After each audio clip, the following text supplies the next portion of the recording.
Today, and that story is about how one of my aunts in my family do not talk to me because they think that I, at the age of 16, did something with her partner at the time. And I have been a nervous wreck to talk about something like this and to tell this story. A, because of my family. B, because I don't want people, it's not to hurt people to tell my story.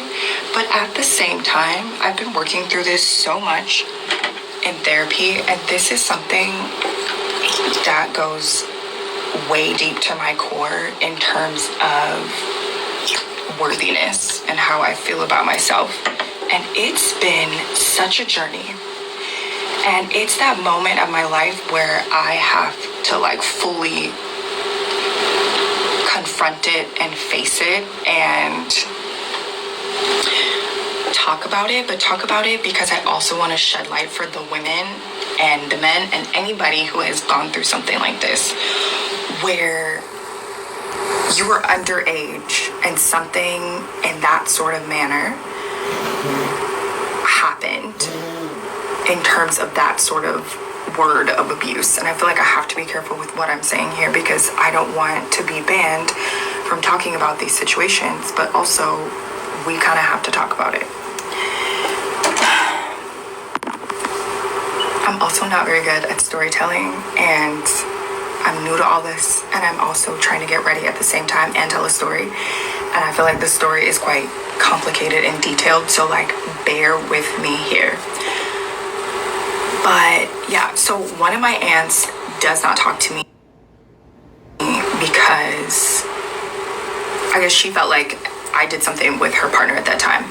And nothing happened, but I'm going to try to tell the story quickly and also not name any names. And so I was with this aunt for the summer with my sister, and I can't remember how much time had passed since we were there in the summer for a little bit of time to when we got home.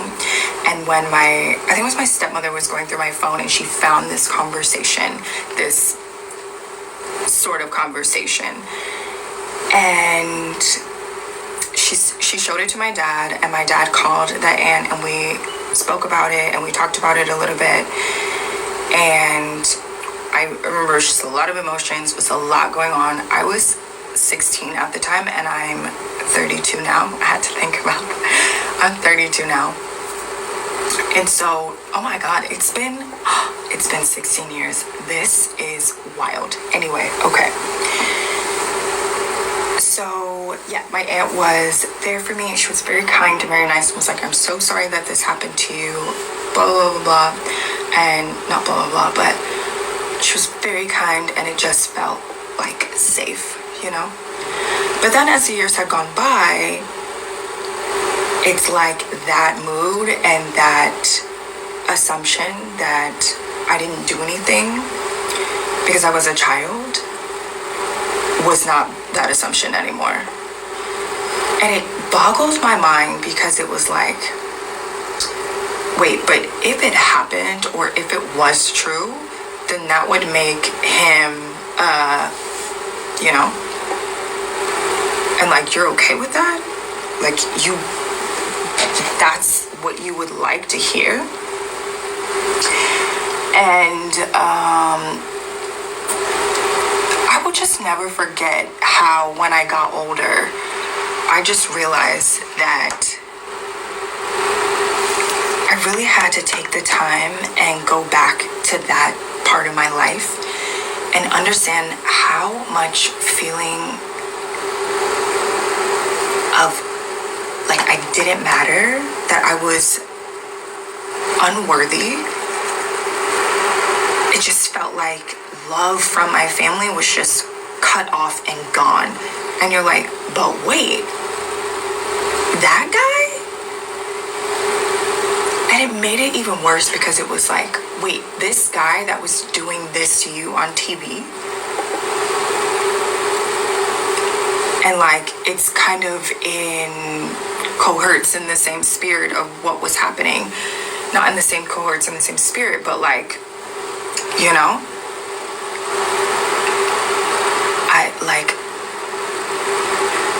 it's so painful. And I know that the ladies, the men, everybody who has experienced this sort of feeling when your family doesn't believe you, or when you're at an age where you shouldn't have been put in that situation to have to navigate it. And however you navigated was however you navigated it. And this is what I learned in therapy, is like how I navigated it and how I dealt with it was how I dealt with it. But the most important thing to understand is that I never should have been put in that spot in the first place. And I think that's the devastating part, is that you realize that you didn't ask for that. You know, I did not ask for that. No matter what, I didn't ask for that. So I'm just wondering what other people who have gone through this, how they decided to handle this sort of situation. How did you go about telling your truth? And how do you tell your truth in a way that honors you? And I think the reason why I'm addressing it now so much is because I'm getting older. And if I want to have kids, and especially if I want to have girls, like, I don't want to still be in that space and place and in that situation and just even having to deal with it, you know?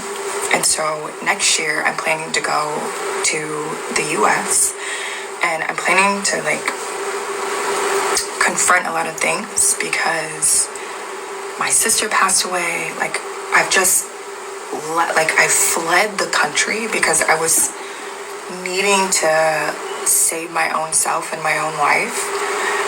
And when I say all of this is not a dig to my family member, because it's really sad that she also was put in that situation of having to deal and having to handle. That's not her. Like, I don't wish that upon anyone either. Do you know? There's sympathy there. But there's also so many other aspects of it when you're a child and you're like denied a voice. It's pretty much been like a lifelong battle for me. So it's been a journey, but I appreciate spaces like this where I feel like if I talk about it on social media, and I just felt like, I don't know, like, I just felt like TikTok was the space and the place to talk about it, and it felt right, and it just felt accepted in this community. And so if you've ever been that person, I just want to hear from you. I want to know that you're okay. I want to ask you what sort of work you've done for yourself to get better. Like, what sorts of things are you doing to make sure that you heal? And I'm so happy that I'm getting to a place where I'm healing, so that then I have the heart and the courage to go heal somebody else, that next person. And not only that, but my aunt as well, you know. So this has not been an easy journey, and I hope that I'm not annihilated on this platform. But I do just, I don't know, like, I love you all and thank you. And if you've ever been that person who's been silenced, like, so much love to you, and you're an amazing person. And don't let anybody, because that's easier said than done, but wait, I'm gonna go to part 2. Okay, so I want to tell a story today, and that story is about how one of my